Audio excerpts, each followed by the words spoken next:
Sébastien Chenu, bonsoir. Bonsoir. Merci beaucoup. Donc vous êtes vice-président du Rassemblement national. Vous êtes aussi maintenant vice-président du groupe. Président délégué du groupe. Président délégué du groupe à l'Assemblée nationale. Et ça tarde quand même cette rentrée parlementaire. Vous auriez voulu qu'il y ait une session extraordinaire ?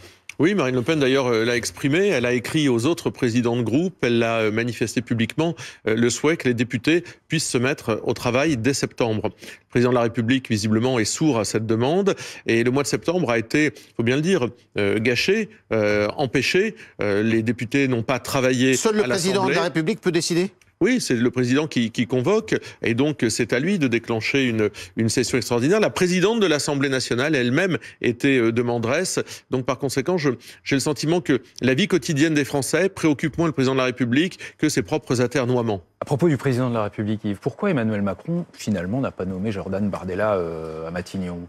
Il n'a pas nommé. Vu comment les choses évoluent. Je crois qu'il y a une raison pour laquelle il ne les a pas nommés. C'est d'abord qu'ils ne sont pas arrivés en tête. Hein, le Front républicain. Le LR encore moins. LR encore moins, certes, mais il y a des problèmes programmatiques avec le Rassemblement national. Et notamment un sujet sur les retraites. C'est ça, la fracture, la ligne de fracture, elle est là. C'est que le Rassemblement national veut revenir sur les retraites, on va en parler, alors que les Républicains, eh bien, eux, veulent au contraire garder cette réforme, peut-être en l'aménageant, mais c'était un des critères de sélection pour le président de la République. Sébastien Chenu, Macron otage du RN. Vous avez entendu ce qu'a lancé un Français hier au président de la République au Havre, mais est-ce que c'est pas plutôt le RN qui est condamné désormais à être l'allié du pouvoir ? Non, mais en fait, Emmanuel Macron, je crois, a voulu contourner le souhait des Français. Au moment des élections européennes, la liste du Rassemblement national, Jordan Bardella arrive très largement en tête, le double des voix du score des listes d'Emmanuel Macron.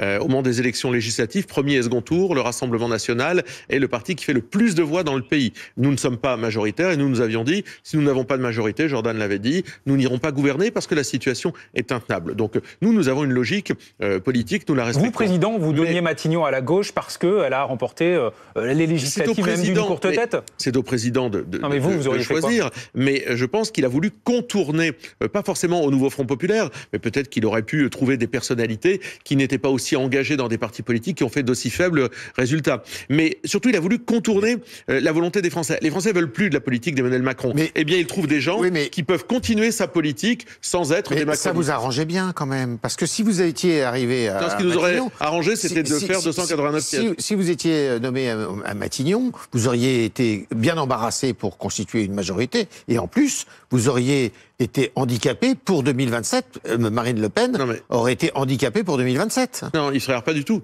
Nous n'aurions pas été, comme vous dites, nommés à Matignon si nous n'avions pas eu une majorité de sièges. On l'a annoncé avant les élections. D'ailleurs, on a suffisamment reproché à Jordan Bardella de l'annoncer. Donc, de toute façon, il n'était pas question qu'on aille à Matignon sans majorité. Pourquoi faire ? Qu'est-ce qu'il fallait faire alors ? Ce qui nous intéresse, c'est pas comme les LR, avoir des sièges, des voitures, des brûlures, des titres. C'est travailler pour les Français et changer de politique. Sébastien Chenu, qu'est-ce qu'il fallait faire ? Parce que vous dites, il n'y a qu'un faucon. Mais qu'est-ce qu'il aurait fallu faire ? Qu'est-ce qu'il aurait fallu faire ? J'ai dit, nous, on ne bloque pas le pays. On a montré qu'on ne bloquait pas le pays. On a permis, en disant qu'on n'allait pas censurer immédiatement Michel Barnier, on permet au pays de continuer à avancer. On a pris du retard, on l'a dit, on n'a pas siégé en septembre, ça suffisait. On a empêché le nouveau Front populaire d'accéder aux responsabilités. Ça, c'était pas vous. Évidemment, si, puisqu'on avait dit qu'on le censurerait, et les macronistes, LR, etc., avaient dit qu'ils le censuraient. Donc, immédiatement. Donc, le nouveau Front populaire n'aurait pas été nommé. Cazeneuve et Xavier Bertrand, même chose, c'était des épouvantails pour nous. Mais donc, si Michel Barnier et son nouveau gouvernement, qu'on connaîtra normalement la semaine prochaine, se met à faire en partie une politique RN, il n'y a plus besoin du RN. Que vont dire vos électeurs ? Ça m'étonnerait, connaissant le passé de Michel Barnier, qu'il fasse la politique du Rassemblement national. Sincèrement, Michel Barnier est un Premier ministre qui est un adversaire politique avec lequel on a des différences, mais on savait bien qu'il n'allait pas y avoir un Premier ministre Rassemblement national qui allait être nommé. Il fallait bien un Premier ministre au bout d'un moment. Donc nous, on a accepté de ne pas voter une motion de censure immédiate et de laisser Michel Barnier faire ses propositions. On l'attend donc en discours de politique générale et en construction du budget. Et c'est là qu'on va décider. Si Michel Barnier construit un budget dans lequel il n'y a pas d'augmentation des impôts, dans lequel il va très loin sur la sécurité, sur l'immigration, sur le pouvoir d'achat, dans lequel il accepte l'abrogation de la réforme des retraites, on dira laissons-le dérouler cela. Mais je crains, connaissant Michel Barnier, qu'il n'aille pas dans toutes ces directions qui sont les politiques que nous portons, nous. Je ne sais pas si vous êtes d'accord, Yves, mais quand on entend Sébastien, ça me rappelle un certain Laurent Wauquiez hier, on va écouter ensemble. Ouais. La décision évidemment qu'on a prise, c'est de s'engager à ses côtés et il aura le soutien très clair de tous nos parlementaires. Ce soutien, et vous le savez, ça n'était pas notre position initiale, pour aller jusqu'à la participation au gouvernement pour l'aider à réussir. Et notre conviction, c'est que sur un certain nombre de domaines, on a besoin d'une politique de droite. Pour qu'il n'y ait pas de hausse d'impôts, pour qu'il y ait plus de sécurité, pour qu'il y ait moins d'immigration. Et notre engagement sera aux côtés de Michel Barnier pour l'aider à ce que ces politiques puissent être menées. Gonflés mais malins, les Républicains ? Plutôt malin, parce que jusqu'à présent, on disait les Français, ils vont préférer l'original à la copie. Ils vont préférer le Rassemblement national, le Front national par le passé, à la droite, qui donnait le sentiment de cavaler derrière le Rassemblement national. En fait, ce qui se produit, c'est exactement le contraire. C'est-à-dire que l'original, il est un peu dans les cordes, même s'il est à l'Assemblée nationale plus fort que jamais, je l'entends bien. Mais celui qui est au gouvernement, à Matignon, eh bien c'est Michel Barnier, donc la droite républicaine, c'est elle qui va tirer les ficelles, c'est elle qui va gouverner, au terme de l'article 20, c'est la droite qui va gouverner, puisque vous n'allez pas aller, si on vous contacte, vous ne serez pas au gouvernement de Michel Barnier. Vous n'êtes pas fait un peu doubler là quand même? Je serais vous, messieurs, je serais méfiant, car il y a quelques semaines, ici même, Benjamin Duhamel me disait avant la nomination de Michel Barnier, mais alors vous êtes la 5e roue du carrosse, vous ne servez à rien, ce que vous semblez finalement un peu dire, Yves Frère. Et puis 2 jours après, on a vu que si Marine Le Pen n'avait pas levé le pouce en haut, n'avait pas accepté qu'on ne censure pas immédiatement Michel Barnier, mais il ne serait pas Premier ministre. Un deal avec, non, simplement dire on ne censurera pas, il n'y a pas de deal. Un deal, il faut qu'il y ait un avantage dans un sens. Il n'y a pas de deal. Un deal, il faudrait qu'il y ait un avantage dans un sens et dans un autre. Nous, on ne demande rien. On ne veut pas participer, contrairement aux LR, qui sont les supplétifs d'ailleurs d'Emmanuel Macron. Je note d'ailleurs, dans le discours de Laurent Wauquiez, quelque chose d'important. Il ne parle pas du pouvoir d'achat.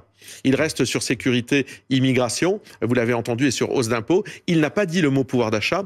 Probablement que c'est une différence majeure que nous avons, nous, quand on propose, par exemple, d'augmenter les salaires de 10% des Français jusqu'à 3 fois le SMIC en échange d'un gel des cotisations patronales. C'est un élément fondamental de la politique que nous souhaitons voir mener au service de la France qui bosse, de la France qui se lève et du pouvoir d'achat des Français. Yves, tout à l'heure, on parlait d'une éventuelle immixtion dans le gouvernement par la gauche, mais après tout, on peut se poser la question d'une entrée au gouvernement d'un membre du Rassemblement national. Non, je pense que Michel Barnier va sans doute leur proposer.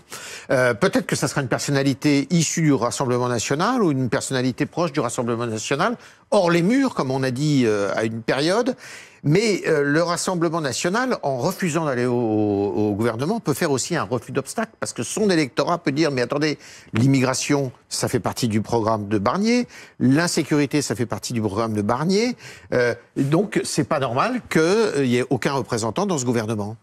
Rassurez-vous, le jour où nous irons au gouvernement, c'est parce qu'on aura les moyens de mener notre politique. C'est-à-dire qu'on aura une majorité pour la faire, qu'il n'y aura pas d'ambiguïté, qu'on ne dépendra pas ni d'Emmanuel Macron, ni d'autres forces politiques. Il faut que vous gagniez l'élection présidentielle pour ça. Ou l'élection législative qui pourrait avoir lieu si Emmanuel Macron dissolvait de nouveau en 2025. Nous, on n'est pas des gens ambigus. Les LR, ils y vont parce qu'ils veulent des sièges. Écoutez, ça fait, je crois, 12 ans qu'ils n'ont pas gouverné. Moi, je les connais, mes collègues LR. Ils ne comprennent pas qu'ils ne soient pas des notables installés dans des ministères, ils se prennent pour des gens sérieux alors qu'ils ont participé, on l'a vu, à couler le pays à chaque fois qu'ils ont été au gouvernement. Donc ce qu'ils veulent, ils sont les supplétifs d'Emmanuel Macron, et en fait ce qui est en train d'être démontré, c'est ce qu'on dit depuis des années, c'est que les LR, c'est Macron. Quand ils lui ont sauvé la tête à chaque fois en refusant de voter des motions de censure, les LR, la droite libérale, conservatrice également, eh bien ce sont les supplétifs. Qui parlent comme vous aujourd'hui avec Laurent Wauquiez. Non, je vous ai expliqué qu'ils n'avaient aucune conscience sociale. Si d'aventure, pas de conscience sociale. Si d'aventure, il y avait 2 mesures qui étaient prises, par exemple. La première, c'est d'instituer le scrutin à la proportionnelle. Est-ce que ça serait pas un moyen pour vous, eh bien, d'avoir davantage de députés? Parce que Barnier dit que ça menace la stabilité de nos institutions. Si, mais il pourrait aussi, d'une certaine façon, acheter la paix avec vous en vous proposant la proportionnelle. Non, mais pas besoin. Deuxième chose, il en est question, même s'il le nie encore aujourd'hui, mais ça peut changer, s'il crée un ministère de l'immigration et qui vous le propose. Non, vous iriez ou pas? Sincèrement, je pense que là, on se fourvoie. D'ailleurs, le ministère de l'Immigration, vous avez vu que dès qu'ils ont prononcé le mot, moi je pense que c'est un gadget. Hein. Il y a un ministère de l'Intérieur qui doit mener une politique de lutte contre l'immigration. Mais dès qu'ils ont prononcé le mot ministère de l'Immigration, ils sont tous rentrés aux abris parce que ne serait-ce que prononcer le mot immigration, ça veut dire qu'il faut se prendre à bras-le-corps ce problème. C'est pas gadget, un ministère de C'est ce que je viens de dire. Oui, c'est ce que je viens de dire. Pour moi, ça demeurerait un gadget. Il y a un ministère de l'Intérieur qui est chargé de la politique de l'immigration dans notre pays. Il n'y a pas besoin d'inventer le fil à couper de beurre. Puis votre autre question sur la proportionnelle. Sur la proportionnelle, nous c'est quelque chose qu'on porte depuis longtemps. Mais vous dites, vous relayez ce que dit Michel Barnier, qui dit qui est contre, qui dit ce serait ingouvernable. J'entends ça, mais ce que je vois, c'est que lorsqu'on a eu la proportionnelle dans notre pays, 86 à 88, il y a eu une stabilité. L'Assemblée n'a pas été ingouvernable. Lorsqu'il y a le scrutin majoritaire à 2 tours, c'est ingouvernable aujourd'hui. Donc cet argument ne tient pas parce que par la réalité, on voit bien que ce n'est pas le bon argument. On peut être pour ou contre la proportionnelle, mais cet argument de l'instabilité, il tient pas. Avec la proportionnelle intégrale, vous auriez 193 députés aujourd'hui, contre 142. C'est pas le sujet d'ailleurs. Le sujet, c'est comment les Français se sentent le mieux représentés et ne restent pas sur le bord du chemin. Tous les pays européens ont la proportionnelle pour les élections législatives. Sur l'immigration, Michel Barnier, écoutez, c'était hier. On va traiter cette question grave, sérieuse, avec de la rigueur, avec de la ténacité, avec le souci de maîtriser l'immigration. On le fera aussi avec humanité. Fermeté mais aussi humanité, c'est possible? Oui, alors ça, c'est ce qu'on entend depuis 30 ans. Hein. Fermeté, humanité. Notre rédacteur en chef nous disait tout à l'heure que c'était la une de l'humanité. Pas de l'humanité, de Libération, il y a 30 ans, à l'occasion des sans-papiers qui occupaient l'église Saint-Bernard à Paris. Vous vous rendez compte? Donc, non, il y a plusieurs choses. Le ministère de l'Immigration, il l'écarte, semble-t-il, le Premier ministre, pour le moment. On va voir. S'il l'écarte, ça veut dire qu'il y a songé quand même. Il y a songé, ou on lui a soufflé. La deuxième chose, est-ce qu'il va faire comme les Allemands? Les Allemands viennent de décider de restaurer le contrôle à toutes les frontières, y compris aux frontières avec la France. À partir de lundi pour 6 mois, c'est temporaire. Pour 6 mois. Il faut le dire, la France fait la même chose avec l'Italie, déjà, à Vintimille. C'est-à-dire qu'on contrôle les passages à Vintimille depuis 2015. Rendez-vous compte? Depuis que Manuel Valls a décidé ainsi après les attentats de 2015. Et puis, la troisième chose, mais il le fera jamais, est-ce qu'il veut sortir de Schengen? C'est-à-dire, alors à ce moment-là, rétablir carrément, les frontières intra-européennes. Oui, moi je crois qu'il ne s'agit pas de relayer le discours qui nous est servi depuis 30 ans. Il faut travailler avec pragmatisme et détermination sur l'immigration. C'est-à-dire avoir des solutions qui sont concrètes et qui sont efficientes. Quand Jordan Bardella a parlé pendant les élections européennes du concept de double frontière, c'est-à-dire la surveillance des frontières extérieures à l'Europe, mais également... Personne n'a compris ce que c'était. Bah si, c'est facile. Surveillance extérieure de l'Europe, les frontières extérieures de l'Europe et le contrôle des frontières françaises. C'est exactement ce qui se passe là, en Allemagne.